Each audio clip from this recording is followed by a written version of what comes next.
Okay, we're going to watch Emmy's backstroke here above the water. We're going to see the side view here. As we get through right here, the thing we notice right away is you got a good straight arm, and that hand is turning from that thumb to the pinky right at the very top of that stroke, which is exactly what we want to see. You can see that she enters with that pinky first. That's fantastic. And again, as this hand's getting ready to come out, you can see that her left shoulder is getting ready to come up. So that's a really good body position as far as in the water goes. You're rolling from each side, and that's exactly what we want to see. Again, right here at the top of your stroke, good straight arm recovery. That looks nice.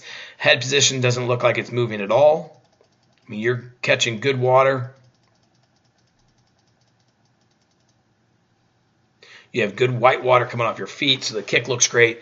But you can see that head position right here is looking straight up. Okay, so that's really good. And that's what helps you have that good body line in the water. And you're really right on top of the water. As you can see underwater, you didn't really have a whole lot of dropping of the hips or anything like that. Everything is right where you needed to be. So fantastic job there. Good pinky catch. Good pinky catch. Good.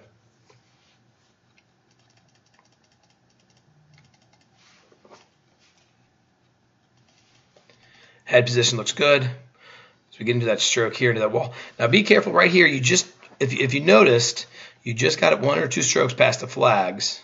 So there's your first stroke, or your second stroke.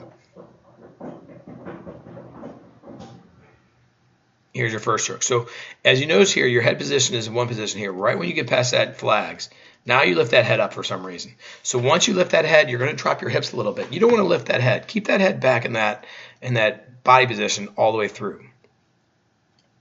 Good job of turning over here.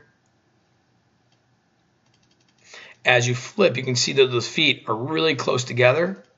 All right, remember, we want to try and keep our feet a bit hip width apart. So make sure when we're coming over, and you kind of tucked your knees too much into your stomach there, where look how far away you are from that wall. So if you kind of open up your legs a little bit with your feet, make sure you get those feet into that wall. You're going to hit that wall a little bit better. You don't want to be quite so much tucking, because after you tuck, then you're kind of having to flourish yourself back into the wall. And you don't want to float into the wall. You want to make sure it's a good flip. Those feet are landing right on that wall.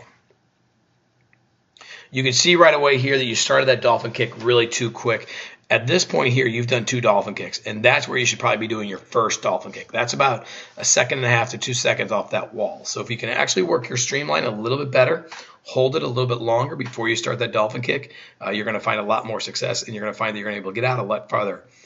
Here's where the flags are, and you're really an arm length past the flags, where we want to see you more coming out about here, which would be a body length to a body length and a half past those flags.